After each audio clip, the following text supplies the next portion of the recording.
Jinshi had something to say, something important. You could feel it building across multiple episodes. He gets close, the moment is there, and Maomao locks the door. Not dramatically, not cruelly, she just redirects. Switches the subject. Steps back behind the glass she keeps between herself and anything that would require her to feel something in real time. And Jinshi stands on the other side of that door, having not said what he needed to say. In most anime, that scene would be the crisis, the moment the romance finally breaks open. Instead, in the Apothecary Diaries, it's just Tuesday. The investigation continues, the court keeps moving, and the two of them stay exactly where they have always been, close enough to matter, far enough to function. That restraint is not an accident, it's the whole point. There is a version of this story where Maomao and Jinshi are the center of everything, where the political intrigue is the backdrop and the love story is the foreground, where every episode inches them closer to a confession, where the tension between them becomes the main engine that keeps you watching. The Apothecary Diaries is not that version. And what's interesting is that the romantic tension is genuinely there. Jinshi is clearly not subtle about his interest. Maomao is clearly not as immune to it as she pretends to be. The show doesn't hide this or ask you to ignore it. It's present in almost every scene they share, but it never takes over, and the reason it doesn't is actually worth examining, because it's a structural choice that shapes everything else about how the story works. The easy reading of Maomao's resistance is that she's cold,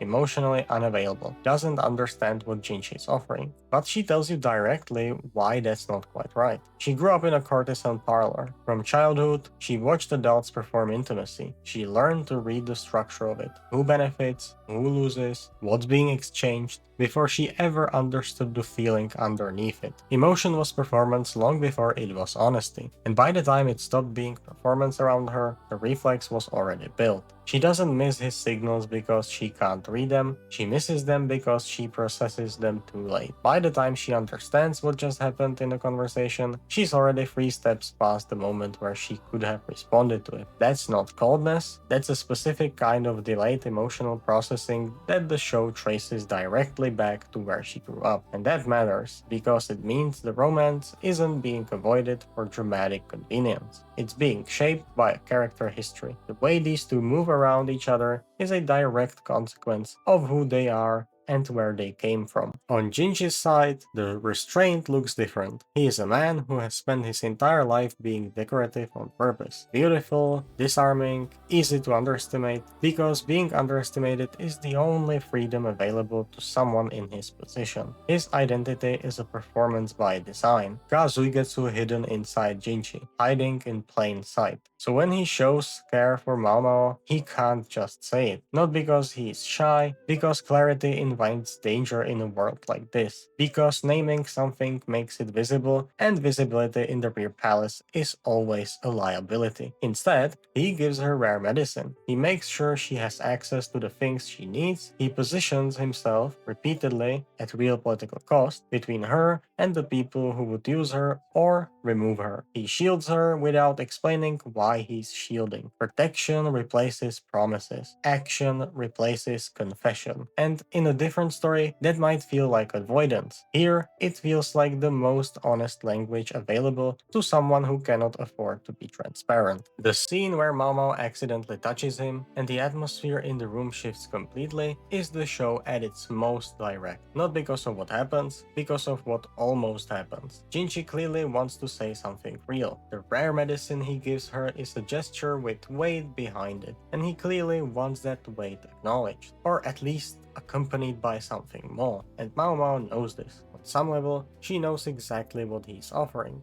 and she locks the door. Not out of fear, not out of cruelty, out of the same survival instinct that has kept her functional her entire life. Getting too close to something you might lose is a risk she learned early not to take, especially in a place where people get removed, reassigned, poisoned, exiled. Especially when the person offering is someone whose position is fundamentally unstable. She doesn't reject him, she postpones indefinitely, and the show allows that to be enough for now. Here is what the restraint actually protects. Every time the romance gets close to taking over, the show redirects your attention to the world around them, to the political machinery, to the people being harmed by systems neither of them can dismantle, the the questions of knowledge and power and survival that the whole series is actually about. The romance doesn't go away, but it never becomes more important than the context it exists inside. And that's actually the most realistic thing about it, because Maomao and Jinshi are not two people who exist separately from this world and happen to have feelings for each other, they are products of it. Everything about how they move, her caution, his performance,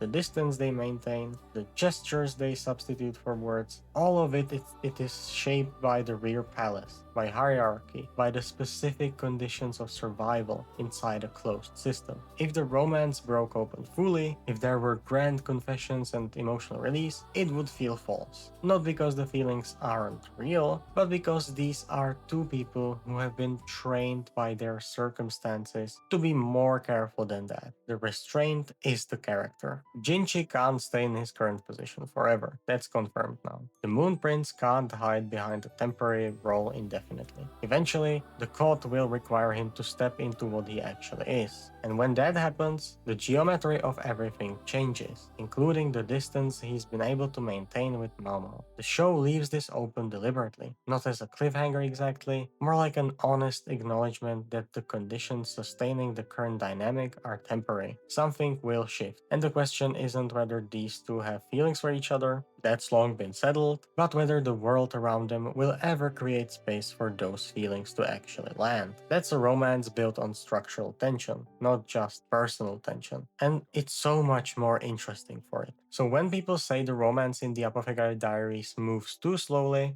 I understand the feeling, but I think it's the wrong complaint. It moves at the speed that two people shaped by these specific circumstances would actually move. And watching care find its shape inside constraint is its own kind of satisfying. The door closed, the moment passed, and they are both still there. That's the whole thing.